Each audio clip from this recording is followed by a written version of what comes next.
Hey everyone, Brendan Snyder here. How are you? Thanks so much for joining me and welcome to a very special review for the brand new 24th studio album from Jethro Tull called Curious Ruminant, just released on March 7th of 2025. I'll do a full review, breakdown, and unboxing of this album in just a bit. But before we get started, if you're new to my channel and you haven't already hit the subscribe button, please do. Also leave a comment, hit like, all those things do help support my channel. I greatly appreciate it. And of course, as an added bonus, by turning on notifications, you'll never miss an episode and stay up to date on really cool things like this, a full review of the brand new Jethro Tull album, Curious Ruminant. So the band has had a long, storied career. I mean, the band goes back to 1967. They were a British rock band. Celebrating their 58th anniversary, if you can believe that. Initially playing blues rock and jazz fusion, and then later incorporating different styles of music, folk, hard rock, classical, and ultimately forging a path in the progressive rock world. Only constant member, though, Ian Anderson, frontman, vocalist, flautist, I think is how you say it. He's been with the group the whole time, all the way through. He is 77 years old, which I find to be utterly amazing that these guys up there in the rock world that just keep on going, and he is no different. 1968, they put out their debut album, This Was, and then 1969 saw the release of the folk-tinged Stand Up album. But by 1971, they made a musical shift, going more towards that progressive rock sound, putting out Aqualung in 1971, probably their most popular album, followed by Thick as a Brick in 72. And, you know, throughout the band's career, you're going to see this shift in musical style, integrating different sounds throughout. It's one of the characteristics that I like so much about the band. They would do the whole contemporary folk rock thing. They added electronic rock in the 80s. By 87, they had shifted more towards a hard rock sound for Crest of a Knave. And that album was the one that resulted in the Grammy win for Best Heavy Metal Album, albeit they have never been heavy metal, in my opinion, at least. And of course, it was the famed Steel from Metallica that, you know, has long since been talked about. Although I do think Jethro Tull deserved a Grammy, just maybe not under the heavy metal category. The thing is, until 2022, their last album of original material was JTull.com from 1999.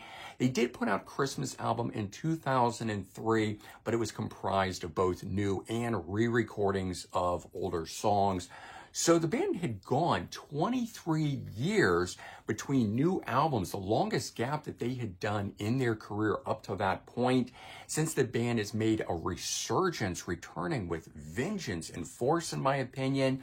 It was kind of interesting because when they toured for their 50th anniversary, that was really expected to be it for the band. But they have now come back harder and stronger than ever in decades, releasing the Zealot Gene in 2022, followed up by Rock Flute in 2023, and now the album we want to talk about 2 years later, Curious Ruminant. And, you know, Ian Anderson, inside this album, I'll get into it a little bit more when I open this up, but he's speculating once again that this may well be the final Jethro Tull album. I hope that with this being the 24th, that in 2027, 2 years from now, they drop one more album, making a nice even 25th studio album, and they'd be celebrating their 60th anniversary. And I think that'd be a great way to go out on top, capping it in that manner. But if this album is going to be the final album, well, where does it stand within the catalog? So let's talk about that. And I got to say, first off the bat, with the title of this thing, Curious Ruminant, I think it's a curious title because a ruminant is a four-chambered stomach animal that grazes on plants, vegetation like cattle, sheep, deer.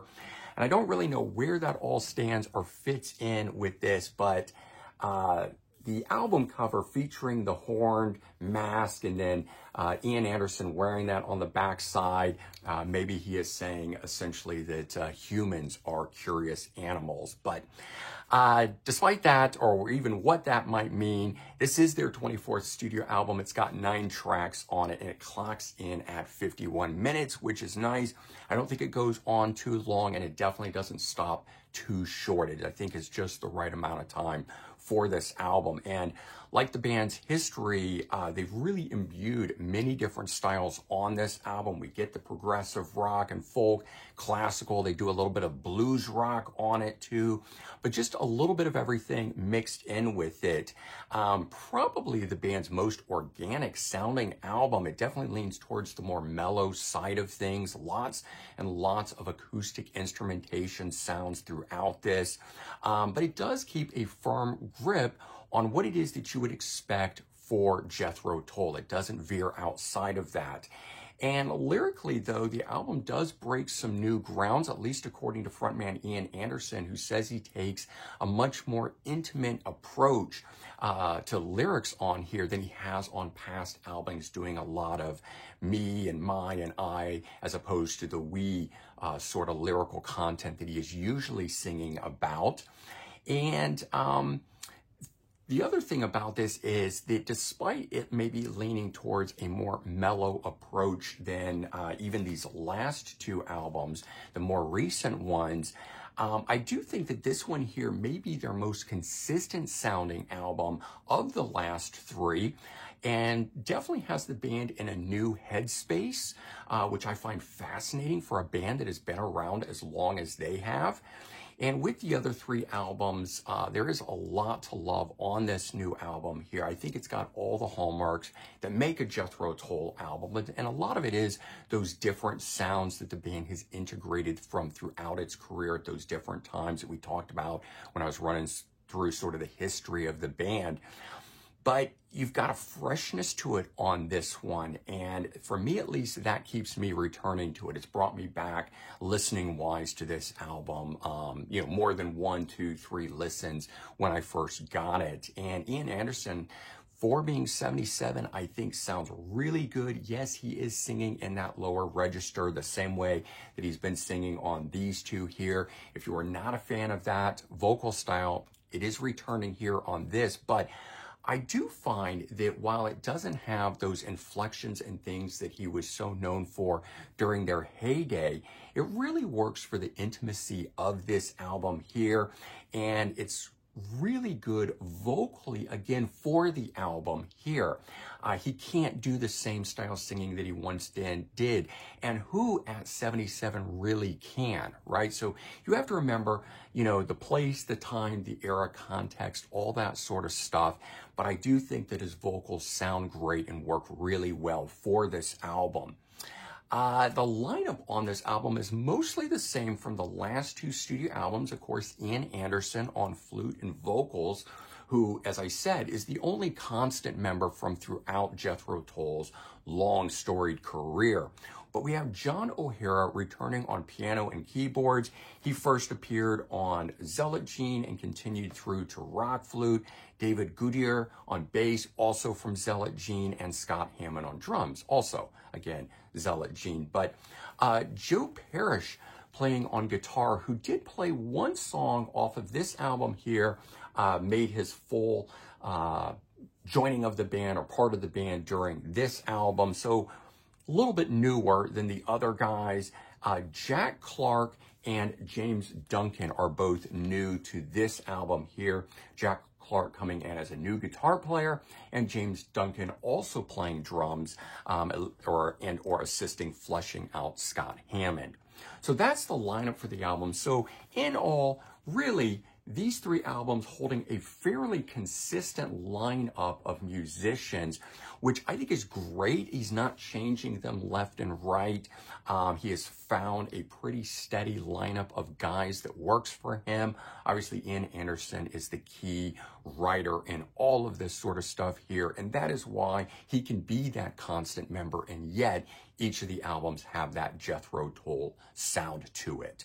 So let's go ahead and talk about the tracks on here. Let's do a run through on it. Track number 1, Puppet and the Puppet Master. This one here, I think, kicks off the album in fine fashion. It's a great opener. It's a mid-tempo, sort of a little bit of a mid-paced rocker.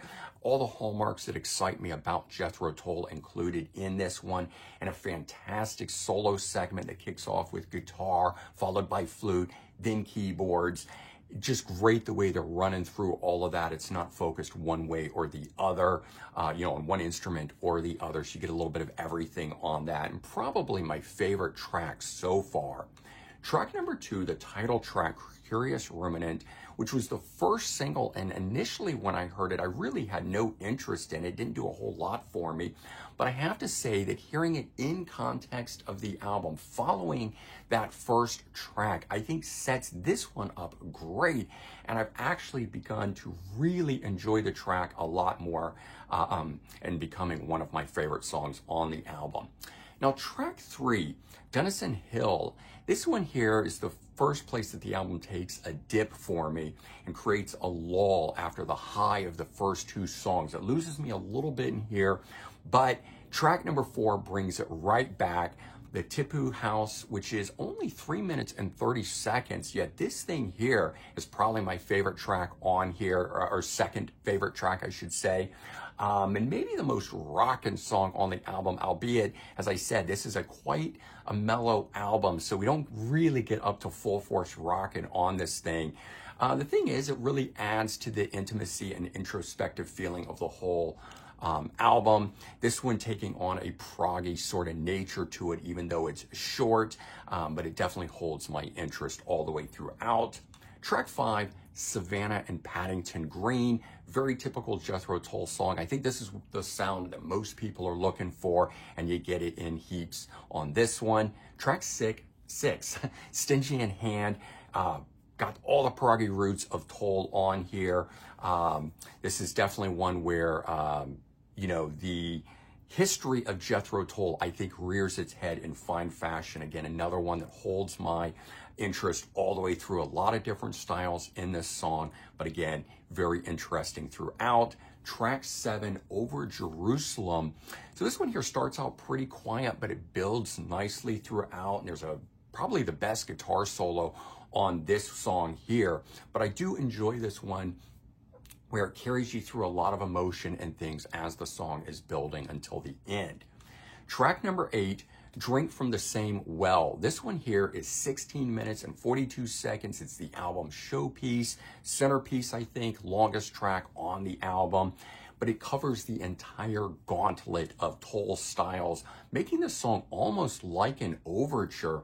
The song itself gets going after about 2 minutes, and then after another 3 minutes, a new bit begins on here, and then after 7 minutes and 45 seconds, another bit begins on here, and that is the first time where we hear vocals at around 7 minutes, 45 seconds into the song. But what I find kind of fascinating is that with each of these portion of songs, it doesn't necessarily fade out and fade in, but the song, the bit, stops and a new piece starts. It is not a 16-minute and 42-second long song. It's basically got, I think, 5 parts to it. And not really sure why they aren't divided into individual songs and just adding 5 more and having 14 tracks instead of ending at 9. But this is how they chose to do it. Very, very good song. And this is where I really feel that the album ends, because track 9, Interim Sleep, is a short spoken word segment, kind of like an outro on here, just winding everything down, but not anything that I would, listen to on a regular basis. I'll probably be stopping after track 8, and that's just kind of how the thing goes. But let's take a look at this. So, released on Inside Out Music. This is the back side of it here. So we get, all the members down here. We get the 9 tracks listed there. I think it's got some pretty interesting album art. I wasn't too into it when I was seeing it digitally, but it's got a lot more character in real life in the physical edition. And again, one of the reasons that I love getting the physical copies. So this is a digipack, and it was, had a sticker on the front that said limited edition digipack, but I don't know. I still prefer my jewel cases, but okay. So we got a limited edition digipack. We do get some nice extra photos of the guys in there and here. Disc here in the center, booklet. I'll pull that out and you get another shot of Ian there. And I don't think there was anything behind the disc, but I will show it to you just so that you get the full effect of this. The booklet is where it's at, and if this is the part that is the limited edition aspect, then great. If they're gonna like pare this down later, then I'm glad I got this. But what's cool is we get, you know, a sort of foreword by Ian Anderson on here talking about how this very well could be the final Jethro Tull album. We get information on who recorded it, the players, and what songs they play on, and then a song-by-song breakdown explanation from Jethro Tull, from Ian Anderson in here. And then it's followed up by all the lyrics from each of the songs. There's no additional photos inside here, but they did such a good job putting the photos on the digipack aspect of it that at least they've made full good use of that. Instead of sometimes you get the cardboard packaging and it's really a letdown. All right, so bottom line, where do we stand on this album? Like I said, this thing takes on the more mellow approach, but it is probably their most consistent album in, I don't know, maybe the last couple decades at least, but definitely of the last three albums. I think this one here is the most consistent album. And, you know, having been at this point, you know, 58 years into their career, they're showing a real sort of force in the return, having put out these three albums. Like I said, I hope we get one more from them, but if this were to be the final album, I'd be okay with this. This album here really proves that you're never too old to rock and roll. At 77 years old, Ian Anderson still has it. He has still got stuff to say. And as a Jethro Tull fan, I am glad to be getting that stuff in here.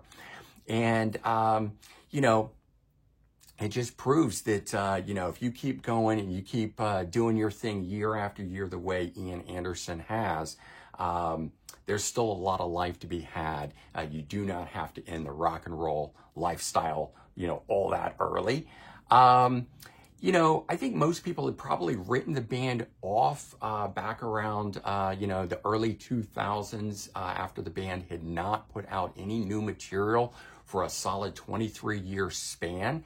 And what a shocker, but what a gift that they returned for their fans, giving us these three new albums here. I'm certainly enjoying getting all of this stuff, and the band really seems like it's got some new life, some new legs to it, and it might be those newer members that have come into the group and what they bring to the table as well, helping to give Ian Anderson a reason for moving forward. But regardless, definitely a high point amongst the 58-year career of this band, and I think it is worth a listen. So there you go. That is the brand new Jethro Tull Curious Ruminant album review, unboxing, and breakdown. Their 24th studio album. Hopefully you enjoyed this. Certainly let me know your thoughts on this album and, you know, what we think is in store for the band going forward. Will this be their last album? Only time will tell, I guess. All right, everyone, take care. Have a good one, and I'll talk to you real soon. Bye-bye.